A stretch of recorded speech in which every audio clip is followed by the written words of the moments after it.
Hello friends, welcome back to Learn English with Helen. இந்த வீடியோவில் நம்ம simple sentences for daily usage தான் பார்க்க போகிறோம். கண்டிப்பாக உங்களுக்கு யூஸ்ஃபுல்லாக இருக்கும். ஸ்கிப் பண்ணாமல் வீடியோவை ஃபுல்லாக பாருங்கள். எஸ்பெஷலி ஃபார் த பிகினர்ஸ்க்கு இது கண்டிப்பாக யூஸ்ஃபுல்லாக இருக்கும். So without delay, let's get started. Let's see the first sentence. அவர் அரிதாகவே அங்கு செல்கிறார். He hardly goes there. அப்படின்னா அவர் அடிக்கடி அந்த இடத்துக்கு போகிறது இல்லை, எப்பயாவது தான் அவர் அங்கே போகிறாருன்னு அர்த்தம். He hardly goes there. Next one, அவள் மிகவும் ஒல்லியாக இருக்கிறாள். She is so skinny. அவள் ரொம்ப தின்னா இருக்கிறா, ரொம்ப ஸ்லிம்மா இருக்கான்னு சொல்றதுக்கு நம்ம ஸ்கின்னின்ற வேர்டை சொல்லலாம். She is so skinny. Next one, அது கொஞ்சம் விலை அதிகம். அது வந்து ரொம்ப காஸ்ட்லின்றது எப்படி சொல்லலாம்?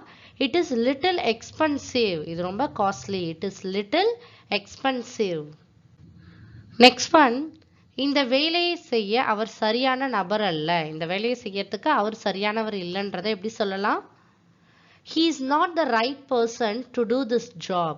He is not the right person to do this job. Next one, நீங்கள் பின்னர் வருத்தப்படுவீர்கள். நீங்க வந்து பின்னாடி வருத்தப்படுவீங்கன்னு சொல்வீங்க இல்லையா? அதை எப்படி சொல்லலாம்? You will regret later. Regretனா வருத்தப்படுறது. You will regret later.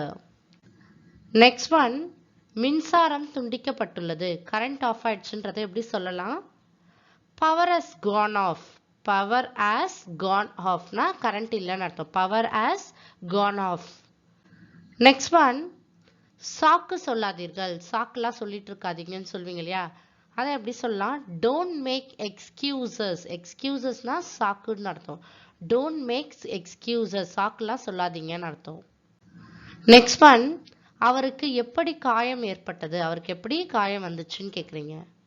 How did he get hurt? How did he get hurt? அவருக்கு எப்படி காயம் வந்துச்சு?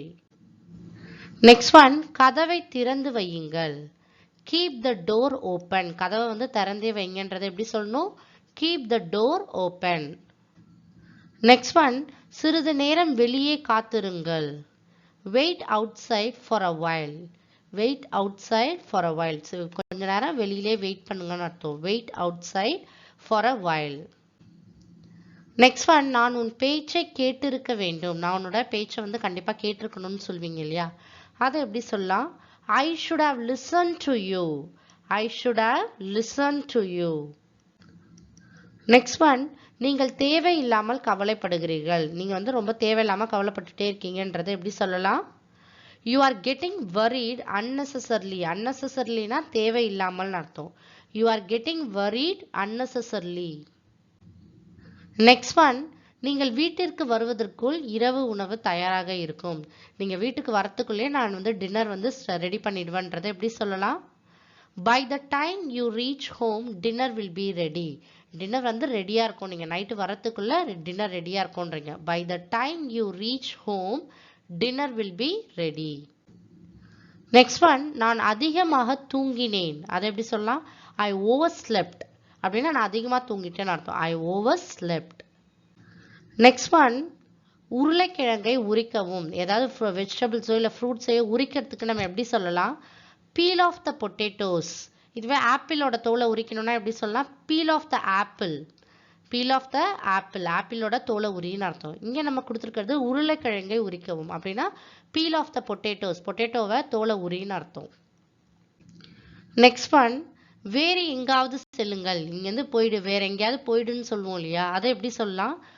Go somewhere else. Go somewhere else. எங்கேயாவது போங்கன்னு சொல்வீங்க இல்லையா? அதான் go somewhere else.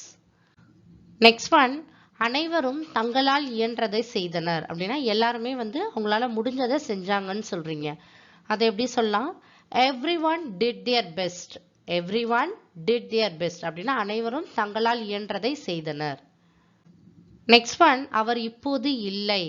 அதை எப்படி சொல்லலாம்? He is no more. அவர் வந்து இப்போ வந்து உயிரோட இல்லை, அவர் இறந்துட்டாருன்றதை நம்ம he is no moreன்னு சொல்லலாம். நெக்ஸ்ட் ஒன், ஒவ்வொரு விஷயத்துக்கும் கத்த வேண்டாம். Don't shout for every single matter. ஒரு விஷயத்துக்கும் நீங்க கத்தாதீங்கன்னு சொல்வீங்க இல்லையா? அதான் don't shout for every single matter.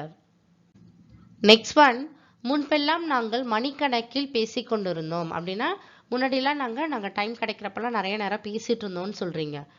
அதை எப்படி இங்கிலீஷ்ல சொல்லலாம்? earlier we used to talk for hours. அப்படின்னா ரொம்ப நேரம் நாங்கள் முன்னாடிலாம் பேசிட்டு இருப்போம்னு அர்த்தம். ஏர்லியர்னா முன்பெல்லாம்னு அர்த்தம், முன்னாடிலாம்னு அர்த்தம். Earlier we used to talk for hours அப்படின்னா நிறைய நேரம் பேசிட்டு இருந்ததா அர்த்தம். ஸோ மை டியர் ஃப்ரெண்ட்ஸ், இந்த வீடியோ கண்டிப்பாக உங்களுக்கு யூஸ்ஃபுல்லாக இருக்கும். நம்ம டெய்லி யூஸ் பண்ணுற சென்டென்சஸ் தான் பார்த்தோம். ஸோ ப்ராக்டிஸ் பண்ணிகிட்டே இருங்க, உங்களாலையும் கண்டிப்பாக இங்கிலீஷை ஃப்ளூயண்ட்டாக பேச முடியும். If you like this video, like and share with your friends and kindly subscribe the channel and keep supporting me. Thank you friends.